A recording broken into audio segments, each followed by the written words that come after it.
बिस्मिल्लाहिर्रहमानिर्रहीम। मुख्तलिफ रवायात और हादिस नबी सल्लल्लाहु अलैहि वसल्लम की रोशनी में चार ऐसे मोतबर अम्बिया कराम हैं कि जिनको अल्लाह पाक ने अभी तक जिंदा रखा हुआ है। लेकिन सवाल यह है कि वो चार नबियों को अल्लाह पाक ने कहाँ रखा हुआ है, वो कब तक जिंदा रहेंगे। नाज़रीन गिरामी, पहले नबी जिनको अल्लाह पाक ने मौत नहीं दी और जिनके हमेशा जिंदा रहने का जिक्र अल्लाह पाक ने खुद कुरान पाक में किया है, वो है हज़रत ईसा अलैहिस्सलाम। जब हज़रत ईसा अलैहिस्सलाम ने नबूवत का ऐलान किया तो उन्होंने अपने इर्द गिर्द के लोगों को जमा करके फरमाया कि मैं आपको अल्लाह के दीन की दावत देता हूँ। वो लोग यहूदी कौम से थे। उनकी दीनी किताब में लिखा था कि अल्लाह का एक नबी आएगा जो यहूदियों के दीन को ख़त्म कर देगा। इस डर से यहूदियों ने आपको कत्ल करने का मंसूबा बना लिया। आप यहूदियों को अल्लाह के दीन का हुक्म देते रहे पर उनको इसकी कोई परवाह ना होती। जब आप अलैहिस्सलाम को यकीन हो गया कि अब ये लोग मेरी किसी बात का यकीन नहीं करेंगे, जहालत पर ही रहेंगे, एक दिन आपने सबको यहूदियों को इकट्ठा किया और कहा कि आप में से कौन अल्लाह के दीन पर ईमान लाएगा। इनमें से तकरीबन 12 या 19 लोगों ने अल्लाह पर ईमान लाया और कहा कि हम मुसलमान हुए हैं। हज़रत ईसा अलैहिस्सलाम हमारी बख्शिश का जरिया बनेंगे। बाकी लोगों ने दावत दीन को कबूल ना किया, यहूदी ही रहे। एक वक्त ऐसा आया कि यहूदियों ने आपको कत्ल करने का पक्का मंसूबा बना लिया। उन्होंने एक तोतियानूस नामी शख्स को मुकर्रर किया कि वो आपको कत्ल कर दे।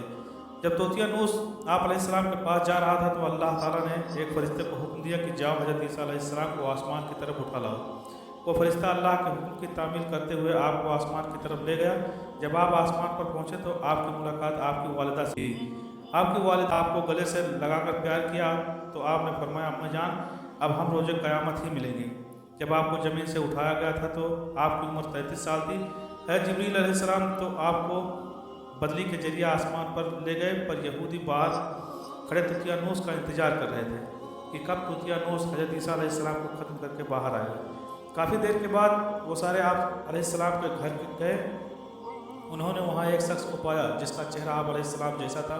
उन्होंने उसको कत्ल कर दिया। कत्ल करने के बाद उन्होंने देखा कि ये चेहरा तो हज़रत ईसा अलैहिस्सलाम जैसा है, पर ये तो हमारा भेजा हुआ तोतियानूस है। वो ये माजरा देखकर दो गिरोहों में तकसीम हो गए और आपस में ही लड़ने झगड़ने लग गए। इस लड़ाई में बहुत ज़्यादा यहूदियों को कत्ल हुआ। अल्लाह पाक सूरह निसा की आयत नंबर 157-58 में इस वाक़े को यूँ फरमाता है, और इनके इस कहने यानी फ़क्र दावा की वजह से भी कि हमने अल्लाह के रसूल मरियम के बेटे ईसा मसीह को कत्ल कर डाला है। हालांकि उन्होंने ना उनको कत्ल किया और ना ही उन्हें सूली पर चढ़ा, मगर हुआ ये कि उनके लिए किसी को ईसा अलैहिस्सलाम का हमशक्ल बना दिया गया। और बेशक जो लोग उनके बारे में इख्तिलाफ कर रहे हैं वो यकीनन इस कत्ल के हवाले से शक में पड़े हुए हैं। उन्हें हकीकत हाल का कुछ भी इल्म नहीं, मगर ये गुमान की पैरवी कर रहे हैं। और बल्कि अल्लाह ने उन्हें अपनी तरफ उन्हें ईसा अलैहिस्सलाम को यकीनन कत्ल नहीं किया, आसमान पर उठा लिया और अल्लाह गालिब हिकमत वाला है। हदीस नबी सल्लल्लाहु अलैहि वसल्लम है कि हज़रत ईसा अलैहिस्सलाम क़यामत से पहले ज़मीन पर आएंगे और सुन्नत नबी सल्लल्लाहु अलैहि वसल्लम के मुताबिक ज़िंदगी बसर करेंगे। आप अलैहिस्सलाम सलीब को तोड़ेंगे, दज्जाल का खात्मा करेंगे, तकरीबन 7 बरस दुनिया में ज़िंदगी बसर करके अल्लाह के दीन को आम करेंगे। आपको मदीना की सरजमीन गुंबद खजरा में दफन किया जाएगा। अल्लाह ताला ने अपना वादा पूरा किया और हज़रत ईसा अलैहिस्सलाम को यहूदियों के हाथों से कत्ल नहीं होने दिया। आप अलैहिस्सलाम को आसमान की तरफ उठा लिया। जिन लोगों का ये अकीदा है कि हज़रत ईसा अलैहिस्सलाम कत्ल हो गए या सूली पर लटका दिए गए, वो दायरे इस्लाम से बाहर हैं, वो कुफ्र कर रहे हैं। नाज़रीन गिरामी, दूसरे नबी जिनको अल्लाह पाक ने हमेशा की ज़िंदगी अता की हुई है वो हज़रत खिज़्र अलैहिस्सलाम है। हज़रत खिज़्र अलैहिस्सलाम उस वक्त दुनिया में तशरीफ़ लाएंगे जब दज्जाल जाहिलियत फैलाने के लिए नमूदार होगा। हज़रत खिज़्र अलैहिस्सलाम उन लोगों को अल्लाह के दीन का हुक्म देंगे। एक रवायत में है कि हज़रत मोहम्मद सल्लल्लाहु अलैहि वसल्लम अपने साहबे किराम को हज़रत खिज़्र अलैहिस्सलाम का किस्सा सुना रहे थे कि आपने फरमाया कि हज़रत खिज़्र अलैहिस्सलाम का बाप एक बादशाह था जो हज़रत खिज़्र अलैहिस्सलाम को अपनी बादशाहत नवाजना चाहता था, लेकिन हज़रत खिज़्र अलैहिस्सलाम को दुनिया की बादशाहत पसंद ना आई तो उन्होंने अपने वालिद की सल्तनत का जानशीन बनने से इनकार कर दिया और अपने वालिद गिरामी से नाराज़ होकर जंगल में जाकर रहने लग गए जहाँ उनको कोई ढूंढ ना सका। आपका गुजर एक आब हयात चश्मे से हुआ। उस चश्मे से पानी पीकर आप ताहयात जिंदा रहने में कामयाब हो गए। आपके ताहयात जिंदा रहने का जिक्र काफ़ी रवायत में मिलता है। हज़रत अनस रज़ियल्लाहु तआला अन्हु ने एक रवायत में आपका जिक्र इस तरह किया है कि जब अल्लाह के नबी अकरम सल्लल्लाहु अलैहि वसल्लम का वसाल हुआ तो एक बुजुर्ग सारे मजमे से होता हुआ आप सल्लल्लाहु अलैहि वसल्लम की मैयत के पास आकर रुक गया। उसने कुछ पढ़ा और वापस चल बसा। اس کے جانے کے بعد وہاں موجود صحابہ کرام نے پوچھا کہ یہ کون شخص ہے، اس شخص کے بارے میں کوئی علم رکھتا ہے؟ حضرت علی بولے جی ہاں، یہ حضرت خضر علیہ السلام ہے۔ حضرت خضر علیہ السلام اللہ کے حکم سے مصیبت زدہ لوگوں کو رہنمائی کرتے ہیں۔ آپ علیہ السلام لوگوں سے صلاح کر کے ان کو اللہ کے حکم کے مطابق زندگی بسر کرنے کا حکم دیتے ہیں۔ ایک روایت میں ہے کہ حضرت خضر علیہ السلام سمندروں میں مصیبت زدہ کی مدد کرتے ہیں۔ حضرت خضر علیہ السلام بہت نیک اور خدا ترس انسان تھے۔ کچھ روایت میں ہے کہ جو بندہ حضرت خضر علیہ السلام کی کنیت ابو العباس بلیلہ بن ملکان اور اس کے ابا و اجداد کا نام یاد رکھے گا تو اس کو مرتے وقت کلمہ نصیب ہوگا۔ حضرت عیسیٰ علیہ السلام اور حضرت خضر علیہ السلام کے بعد تیسرے زندہ نبی حضرت الیاس علیہ السلام کا ذکر آتا ہے۔ آپ کا ذکر قرآن پاک میں 2 جگہوں پر موجود ہے۔ تفسیر مرحلی میں مذکور ہے کہ حضرت الیاس علیہ السلام کو ایک نورانی گھوڑے پر بٹھا کر آسمان کی طرف لے جایا گیا ہے۔